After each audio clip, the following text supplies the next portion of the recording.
Hello and welcome to the Entrepreneur's Inner Game podcast. I'm very, very excited to introduce my guest to you today. He's John Dwyer. He's the owner for direct response agency, the Institute of Wow. John's been marketing for 35 years and he works with entrepreneurs to help them to grow their businesses rapidly. John's consulted with some big names: Rupert Murdoch, McDonalds, KFC, 7-Eleven, BP. And it's even got Jerry Seinfeld to head up a marketing strategy for him for a leading bank. Now, as you know, I love to bring you guests who have incredible mindsets. I've helped them to grow their businesses. And John is one of these people. And I think you're really, really going to enjoy everything he shares with you, because he's been in this business for a long, long time. And he's learned some valuable lessons and he's seen some remarkable success. So please let me give a very warm welcome to John. John, it's great to have you here. Thank you very much, Nina. And what a big rap, eh? You actually spoke exactly everything that I wrote down for you.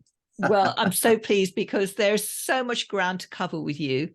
And, you know, you've been in this industry for a long time. So you've seen trends come, you've seen them go. Things have worked well, things haven't worked well. Being an entrepreneur is a bumpy ride, as we know. Absolutely. And I'd love to know a little bit about your journey. You know, what's got you to this point? What's been, you know, the highlights of your learning of what it takes to be a successful entrepreneur and to survive in this business? Exactly. Yeah, since the 1840s, of course, in my instance. But I have to we got that far back. I have to say to you, Nina, is that I've got 6 millennial children, and 3 of them are married these days, and even have little children themselves, 3 and 4 years of age. But it's funny, throughout the years, I would say to the kids, listen, show me your friends and I'll show you your future. I didn't come up with that phrase, but I stole it. And really, I guess it's all said and done. If I look at the times that I've had successes throughout my entrepreneurial career in marketing, most of the time it's been when I've hung around with the right people. I've hung around with positive thinking people, people who say, why not, instead of people who say, oh, why? And I tracked, only just recently, I was on a very similar podcast to this. And I said to them, it was really interesting. It was by accident, but I tracked back to when I had some big wins, and it was when I hung around the right people. So tell me more about that, hanging out with the right people. Is this something that you did automatically? Or did you think after a while, hang on, my results are the same as the average results of the people I hang out with? I need to think bigger. I need to, you know, hang out with different people. How did that happen for you? Yeah, look, I because I lost a lot of money and realized I was hanging out with the wrong people. Yeah, and it was pretty much, you know, life sometimes gives you a kick in the you know where. And so therefore, when that happened a couple of times to me, I thought, look, what am I doing wrong here? The ideas, I've always been an ideas person, and the company that we have is a direct response marketing agency, so it lives and breathes on ideas. But it's no use giving good ideas to the wrong people. And so when I woke up to myself and realized, look, these ideas are well beyond the people I was hanging around with at the time, I started to knock on the door of people like McDonald's and KFC. When we say Rupert Murdoch, I mean, you guys in London would be very familiar with scratch bingos. I knocked on the door of Murdoch's newspapers here in Australia and said I could do all their scratch bingo games. And this was some years ago. This was back in the 90s. But yeah, we ended up taking over all of the Murdoch newspapers here in Australia and New Zealand doing the scratch bingo games. Now, I couldn't have done that unless I knocked on the door of Rupert Murdoch, not literally Rupert Murdoch, but his company. And, you know, a lot of people say to me from time to time, how did you get Jerry Seinfeld to do stuff with you? Or how did you get Michael Jordan, even Princess Di back in the day? I mean, we got all these wonderful people involved, and it was just because I asked. And I'm not showing off about that. I'm just saying that, you know, in my instance, you know, it's amazing. I said to Jerry Seinfeld, why did you say yes? He said, well, no one from Australia has ever asked me before. This is huge, because you make it sound so simple. I knocked on their doors, I asked.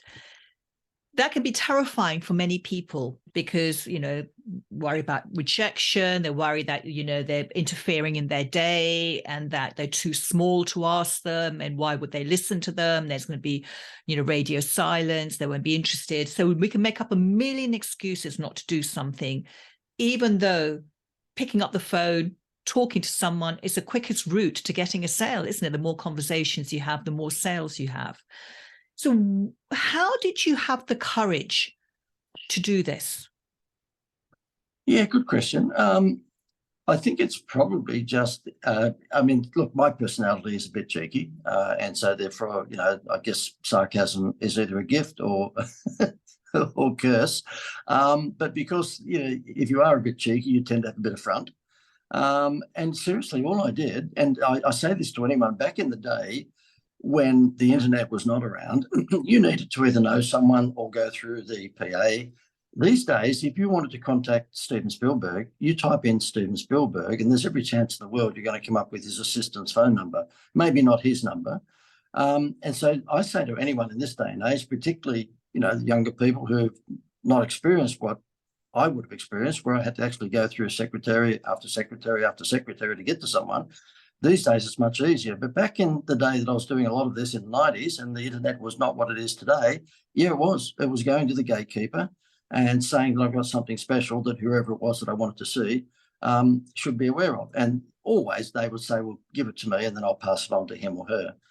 So it was just, I guess, look, Sir Winston Churchill many years ago had a very famous saying when he was Prime Minister. He went back to the school where he went to school, and the kids asked him, as Prime Minister, what sort of advice would he give to them? And it was a classic piece of advice. And this is coming from an Aussie down under talking about your former Prime Minister. So it's had a big impact on me. And the advice that he gave to the children in the class was never, ever, ever, ever, ever, ever, ever, ever give up. And I remember asking Seinfeld when he agreed to do an advertising campaign for my client, which was a bank down under, why did he say yes? And he said to me, well, you kept on coming back all the time. And I thought if I didn't say yes, you'd never go away. That's so amazing. persistent. My wife would agree with this, of course, but persistence beats intelligence. I don't think I'm that smart at all, but I'm reasonably persistent. So there's quite a lot to unpack here. First of all, what would you say to our listeners who feel it's too scary to ask and they keep talking themselves out of asking? How do they get over that anxiety about asking and maybe being knocked back? There's a TV personality in America, and you may have heard of him, Nina, called Steve Harvey. And Steve Harvey runs, I think it's Family Feud or one of those game shows. And I was watching something that he had the other day. He is quite a motivational speaker himself, even though he's a TV personality as well. And he calls it jump. He said, you just got to jump. Everybody's got to jump. Well, not everybody, but if you want to go places, then you've got to take that jump. And I thought it was a nice way of explaining it. I could sit here and say, look, you've got to build up the energy and just, have the gumption to get out there and do it. But I think actually his phrase was best that I've heard. Just jump. Just give it a shot. And the worst that anyone can say is no. I mean, you're not going to lose an arm. They can just say, no, we don't want to do that with you. And I know when I was pitching a TV show here in Australia, and it was called Dreams Can Come True, we ended up getting it up with one of the big networks, but I got knocked back by 3 networks before I only had one to go. So if they said no, this was back pre-multi-channels, again in the 90s. And this show was all about making dreams come true for needy people. I just figured there was enough bad news on TV. It was time that there should be some good news. And if someone didn't have a house, we surprised them with a house. If they didn't have a car, we gave them a car. If they wanted to meet Princess Di, we made them meet Princess Di, and so on and so forth. And people say to me, look, how did you get that up? And I said, well, I was very passionate about it because I felt there was too much bad news on TV. I wanted to put some good news on. And I just knocked on the doors, and we had 4 doors that we could knock on. There was 4 TV networks here in Australia. 3 of them said no. Thank goodness the 4th one said yes. So what are the top tips for asking, about how to ask? Because saying, okay, I'm going to ask, I'm going to put myself out there and I'm going to ask. But then there's also the art of asking to give you the best possible odds of getting a yes. So what is the art of asking to get a yes? Okay. Humility for a start, because I'm in the ideas business, and the name of my business prior to the one that we have now, which is called the Institute of Wow, was a marketing company called Dynamic Ideas. Okay, so when you have a business called Dynamic Ideas, you have every madman in the world that comes to you with a crazy idea. And whether it was a poetry book or whether it was a Ninja Turtles board game or whatever it might be, because we were called the Dynamic Ideas Company, I had a queue practically every week of people, some of them very crazy, coming to me with, ideas. And, only 10% of them had done their homework. In other words, when, even though I'm very right-brained, I'm creative, not necessarily very good at operations, but even though I'm not good at operations and spreadsheets scare me, I would say to them, well, give me the homework on the idea that you've got. Hardly any of them have done it. Now, when I went to the TV network with the TV show concept of dreams can come true, we'd make dreams come true for needy people, I had put together a research study that basically said people wanted to watch TV programs about people. And although it's very commonplace now with the backyard makeovers and the home makeovers and all that sort of stuff, at the time, at least in Australia, there was one show that was just a backyard makeover show, and it was the top of the ratings. So I spoke to them and said, why is it successful? And they showed me a whole bunch of research which said people want to watch shows about real people. In other words, they want to be fly on the wall. And this was well before the Kardashians fly on the wall. And so I went into the TV network and said, look, here's all the research. And I gave them page after page of research which said people wanted to watch shows about real people. So dreams can come true was dreams coming true for real people. And the moment I did that, they said, wow, how can we say no? You've done all the research. So it's having humility and also doing your homework. Yeah, and the humility one, look, and it's far better from, look, it's hypocritical of me because I'm a show off, right? To be telling everyone to be humble. I'm out there on the seminar circuit, beating my chest saying, look how good I am. But I always do it in a Conan O'Brien sort of way. So therefore, there's a lot of self-deprecation. I give myself a few, punches as well. And I think that's important. But I think what I do is, reasonably good. But nonetheless, when it comes to talking to a higher power like a McDonald's or a KFC or Rupert Murdoch's, News Limited, then I realised that I was a small fish in this pond. And so therefore, despite the fact that I thought the ideas that I was giving them were very clever, I was also mindful that I needed to be well-mannered. And I had to tone my cheekiness and sarcasm down until they got to know me. And then show your true personality. That's right. That's right. I think after I got on board, it didn't take long for me to be a smart aleck. But at the time, that wouldn't have served my purpose if I was there pitching. Yeah. But it's also being yourself, isn't it? And being authentic rather than trying to be something that you're not. Well, it is. And look, Nina, I know you have a lot of coaches, probably on your database, and some who might be watching or listening to this. I know that what has worked for me, I'm not saying it has to work for everyone, but instead of the typical seminar pitch where it's run to the back of the room and, it'll be available for the next 60 seconds, I don't do that. I basically, at the end of whatever we're doing, just say, look, if you're interested in, talking to us more, then, yeah, come and have a chat to us. And I make it low key. And for us, that works. Because if I didn't do that, I couldn't tell them to run to the back of the room. That's not my personality. And in fact, I've got to tell you, Nina, we've got 6 millennial children, and the youngest is 24, and his name is Shane. And he's done 2 years at the New York Film Academy because he wants to be Steven Spielberg. All right. So he's got his own little video business. And he said to me, Dad, thanks for all the back of house stories you've given me about seminars in the last 10 years. And I said, yeah, go on. He said, well, I actually came top of the class because he said at the end of the second year, we had to come up with a sitcom idea. And he said, I based mine on The Office, the, Ricky Gervais show. Oh, yeah. But wait for it, it's called The Seminar. I can see where this is going. Well, yeah. So the thing is that if it ever did get up on TV, I've got to hide because I've given him all the stories about the back of the house, what goes on in the seminar game with all of the people I bumped into over the years. And even though he would change their names, I think they'd know that I came up with it. Wonderful. Fantastic. I bet you got a lot of laughs with that. It's just that it's a funny industry because and those who are coaches who are watching this would know that there's a lot of sort of advisors out there or mentors that live by the mantra of get them high, make them buy, and I can't do that. No. Yeah, there was a lot of it was very popular at one point, but I don't think it's working as well as it used to work because people aren't It's a different approach for different times, isn't it? The audience is getting more and more sophisticated, and and they want a different approach. You said that you knocked on lots of doors, and from what you were saying, that you were very good at the follow-up. So if you didn't get a yes straight away, if the door didn't open straight away, you were persistent. Yep. So the art of persistence, the art of asking is very important as an entrepreneur. The art of being persistent is very important as well. So if you ask and you're persistent and you keep doing your follow-ups, it's likely you're going to be getting lots of conversations and ultimately clients. If you were to say that's the simple format of being an entrepreneur, you find your target audience, get your offer, you ask, and then you follow up and you're persistent in a courteous way.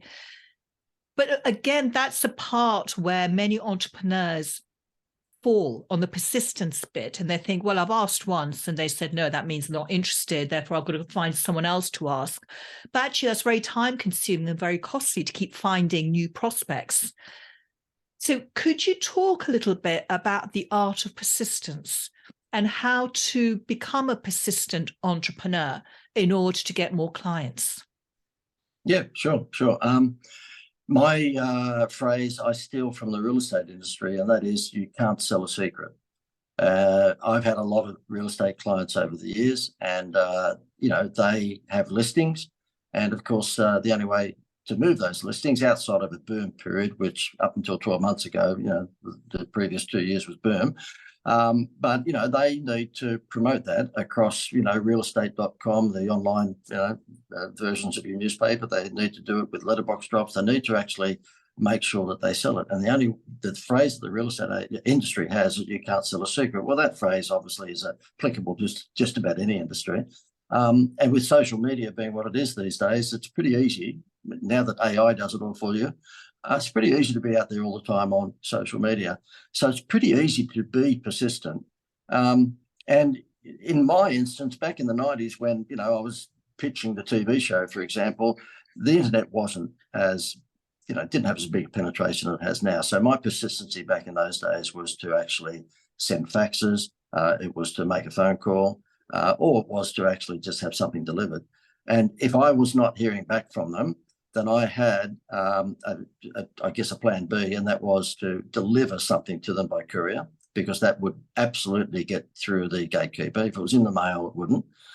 Those days may have gone, but not necessarily.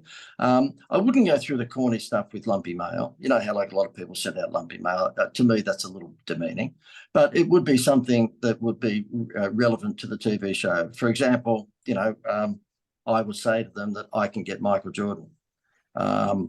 And luckily I did, because when I said I could do that, I didn't know whether I could do it or not. I just made that up. And so therefore I was pretty sure I could get them. We were doing a lot of basketball trading cards at the time in Australia. So we're talking the bubblegum cards that mainly boys collect. And I had a contact who had indicated to me that, we could get Michael Jordan. And so when I had that, I actually told the network that eventually bought the show, there was a 99% chance that I could get Michael Jordan. Now, whether it was 99%, I had that. The moment I said that, I got a phone call. And so it's a matter of not just being persistent, but being persistent in a creative way, so that what you said yesterday is not the same thing that you say today. It's having a strategy, isn't it? Rather than just thinking, I'm going to just wing it. It's thinking about, what's my plan A? And if that doesn't work, what's plan B? How do you keep your motivation going when, the doors aren't opening and people aren't coming back to you? How do you keep that, that sense of, I want to keep doing this? How do you keep that alive?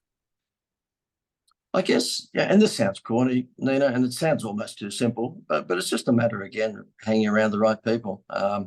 This TV show concept, I only had 3 or 4 people put this whole thing together. And over the period of time that we produced the TV show, the sort of people we had on the TV show, because the network said to us, well, listen, it's fine to have dreams coming true for people, but you're going to have celebrities because we're a TV network.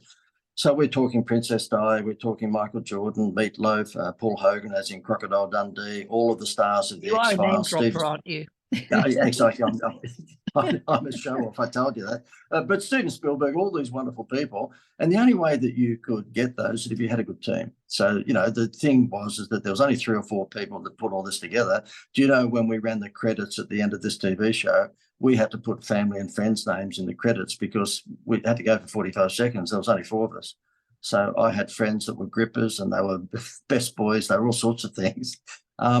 And I think that demonstrates, to me at least, it demonstrated the value of having the right people. We produced these quite incredible TV shows with 4 people. I mean, that's, when I look at the credits of most of these TV shows, and they've got real people on their credits, not just family members that I made up. It goes on and on and on and on and on. So I think I was blessed with just having the right people who were people who said, why not people who said why. Yeah, absolutely. As you said, it's being amongst the right people, isn't it? That lifts your game. And when you do have a setback, and it's my favorite questions to ask, I guess, because everyone has a different answer to this. When you do have a setback, how do you get past it? How do you pick yourself up and keep going? Well, I did have that setback. We were doing all the scratch bingo games and we were doing all the bubblegum cards. I had about 20 odd staff in this particular business called Dynamic Ideas. And we were producing the bubblegum cards for all the big movies. So Jurassic Park or Disney's Beauty and the Beast. And we had the bubblegum card license from these companies. And I had to go over to visit Disney on one occasion. And whilst I was away, the chap who was running the business for me made a big printing mistake and we lost 2.2 million in 1 week. So it was a bit tough. We lost. I think we didn't have quite 6 children at the time. We might have had 3 or 4. But we lost the house and all the usual stuff. We ended up sort of moving into a little unit, a little apartment. And the wonderful thing, Nina, that happened is that my mates, my buddies, knew what had happened. I didn't know that they knew, but they knew. And they knew that we didn't have any money for a refrigerator. And when I actually got into the apartment, the very first night we got the key from the real estate agent and got in, my buddies, my mates had been there before me, put a brand new fridge in the apartment and filled it with food and beer. And just had a little yellow sticker on the fridge that said, "Look, just thought you might get hungry." I rang them up and complained because it was the wrong brand beer. I said to them, if you're going to do something nice, get the beer right. You go do it properly. It was, and look, and that was very, very humbling throughout that period. And I remember saying a prayer to the guy upstairs one day when I just called into church, and I just said to him, "Look, is there any chance at all you could get me back on my feet? We've lost everything, and things are not real flash." And the only way I could get back on my feet was that if we got the rugby league bubblegum license, which here in Australia, the major sport on TV is rugby league. And the bank said to me, "Listen, you've lost all this money. We're going to close you down on the 30th of the month." And the big guy upstairs must have been listening to me because guess what? On the 30th of the month, when the bank was about to close us at 5 o'clock, at 4 o'clock, I got a phone call from the rugby league, who I was annoying daily. Have you made the decision? Because they were making the decision. Yeah, well, exactly. Yeah, they were making the decision on 5 companies were pitching for the bubblegum card license, and I was one of them. And I didn't know what sort of chance I'd had, but I was persistent, yes. And the guy rang up, his name was Graham Clark. He's a dear friend these days, but he said, "Listen, I've got some news for you." Well, I'm trembling, of course, because this was D-Day. And I said, "Yep." He said, "I've made the decision and you've got the license." And of course I went, "Oh my God," and he said, but he said on one condition. I said, "What's that?" He said, "You never, ever, ever, ever ring me again for the rest of your life. You are the most annoying person I've ever come in contact with." And it paid off. It paid off. We made the whole $2 million in one rugby league season because we're marketers and we weren't a bubblegum company. The previous company that was running the football cards was a bubblegum confectionery company, and we had nothing at all to do with bubblegum, but we had pretty good idea of how to market. So I just went to all the Sunday newspapers and we dropped out sample 2 or 3 cards out of every newspaper. The newspapers, when I came along, said, "You're giving me millions of cards to drop out with Sunday's newspaper. Who are you?" I said, "Look, I'm Mother Teresa's nephew. We're here to help Rupert Murdoch sell more newspapers." But of course, the game plan was if I gave them all of these cards, guess what? They spent $500,000 on TV saying, "Buy your Sunday paper to get the free footy cards." Absolutely. A sampling of millions of these cards. And guess what? We were sold out of gazillions of these cards within a week. Win-win all around. Yeah. So you've seen some real ups and downs. What would you say is the biggest lesson so far that life has taught you? Look, I hate to come back to it, Nina, because it sounds like I'm a broken record. And I'm sort of going through it even at the moment. I've got a big project that I'm looking at, and I'm being reasonably selective of the people who would be involved with me. And I hate to sound like that broken record, but for anyone who's watching or listening to this, yeah, just make sure you hang around the right people. And look, this sounds awful to say this, and I hopefully no one will take it the wrong way, but mostly the people that I'm looking for are a bit crazy. They're a little bit left field. They think outside the box. They break the rules. What I find, if you want to slow a project down, bring someone from the operations team in, or maybe an accountant, and you'll see everything, slow down. It'll slow down. And, we have a number of packaged promotions that we sell in our business these days. And if I have someone who's clearly a left brainer, and that's someone who will suffer from analysis paralysis, and don't get me wrong, there's nothing wrong with that. You have to analyze things. I'm not saying just, ready, fire, aim. But the thing is that if you want to slow a project down, bring someone from an operational mindset in. So again, I'm not advocating ready, fire, aim, but I do suggest that if the lesson that I've learned is, hang around some crazy people. Creativity. It is, yeah. But it's not creativity just for creativity's sake. I mean, it's creativity's people who actually, have common sense and are willing to have done the homework. So therefore the numbers do add up. It's just that what I found just right throughout the career, if there is someone who is only operational, they have no creative thoughts whatsoever. In other words, they're glass half empty people. There's a pretty good chance they're going to slow that project down to just a draw. Got it. That's a good lesson. That's a very good lesson. Now you have wonderful agency that does great work with clients, helping them to really expand and boost their business and their profits. What's the top marketing tip you could share with our audience? They're all entrepreneurs. They're coaches, consultants, service providers. They're all doing amazing jobs with their clients. What's the top marketing tip you can share with our audience? Really, really easy. Sampling, sampling, and sampling. Okay, so I know that your audience are mainly people like you and I, Nina. They're coaches or consultants or advisors, and it wouldn't matter whether they're that or they own a florist shop or fish and chip shop. If I owned a fish and chip shop, I would have hostesses or hosts outside the fish and chip shop at lunchtime and dinner time handing out calamari samples. No fish shop does it. Do you know that there is no cafe or restaurant in the world that collects data? McDonald's don't collect any data, okay? So the crazy part about the world that we live in is that there's some big companies like Amazon and AliExpress and so forth who are making gazillions because of a very, very simple philosophy, and that is they collect data. But I can walk into McDonald's and spend whatever I want. They don't know who I am. I can walk into any restaurant in London or Sydney or Los Angeles, and they let me spend $200 or $300 and I leave. They have no clue who we are, so they can never market to me again. So my advice to any business, whether it's a coach or consultant or advisor, is A, collect data, and so you can exploit that, and B, sample, and you sample to that data. We have a restaurant in Melbourne, Australia. It's the only restaurant in the world that's 100% full every single night of the year except for Christmas, because he's not open on Christmas Day. The only restaurant in the world. And how it came about, he was spending $500,000 on TV and radio and all the usual stuff that goes with Facebook. And I said, look, I'll save you $500,000. All we did was we gave each one of his waitresses 50 cents to collect every name and mobile number. We're not really interested in their email. They don't open it. So therefore, what happens is that she goes to the table. If there happens to be 4 people there for a business meeting, very expensive seafood restaurant this is, she will say to them, look, can you fill in this little bit of piece of paper about the size of the palm of your hand? And it just says your name, your email, and your phone number. And to win dinner for 10 of your friends at the end of the month.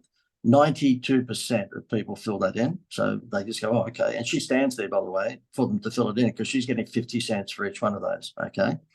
He's up to 89,000 people on his database now, the only restaurant in the world that would have anything like that. And what happens at 3 o'clock every afternoon, I've given him a bunch of the text messages. He just sends out a text message to all of his, to just 500 or 1,000 of his 89,000 that says, look, Chef Pierre has a special lobster tail for 2 meal tonight. 2 people for $89. We've only got X number of seats. You've got to get in with the next 10 minutes. Guess what? All 180 seats are gone in 10 minutes. So he doesn't have to ever advertise again. He doesn't have to spend money on Facebook or anything else. He just sends out a text message every day, and within 10 minutes, his entire 180-seat restaurant is full. The sampling thing for your coaches and consultants, because the internet is what it is these days, and of course, you can send out lots and lots of samples.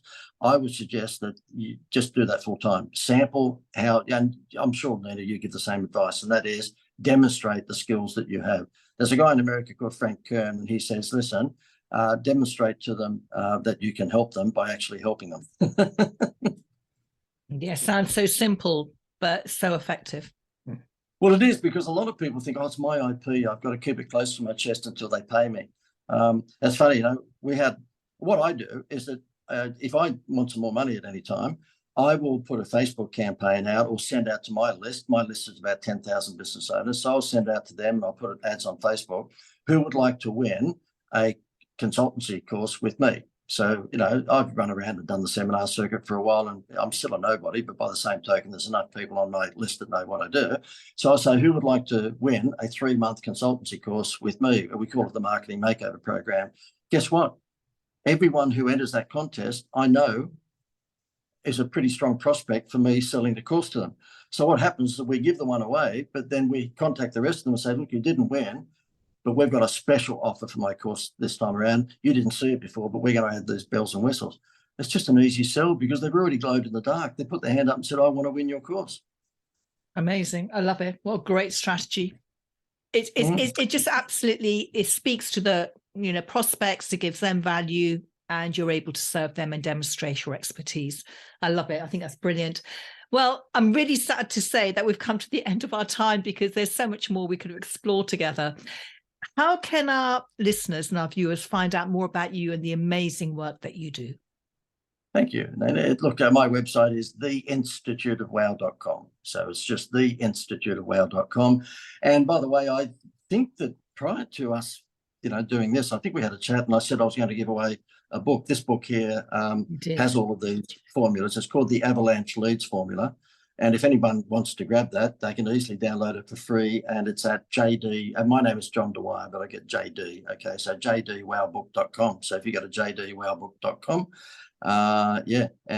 it's there. It's completely free. And what this does is provide you with a whole bunch of case studies of direct response marketing. Just one thing, Nina, before I go, let me tell you how that idea about giving away a contest and then, being able to follow up the non-winners, it came about because we had a company come on board that sold aluminium fences. And he said, look, this Facebook campaign is not working. And I looked at his ad on Facebook, and guess what? It was a picture of an aluminium fence, which is not exactly that exciting.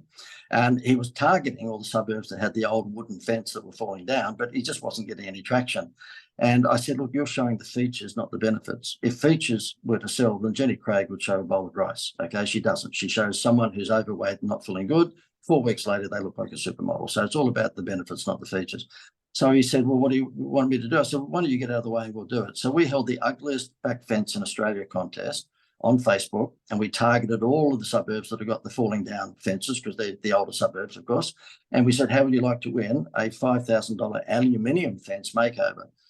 We had to shut the campaign down after $700 in 3 days, because he had 6 months worth of leads. Not only did they put their hand up and glow in the dark that they wanted an aluminium fence because they entered the contest, they actually had to take a photo of their old terrible fence and sent it into his Facebook page.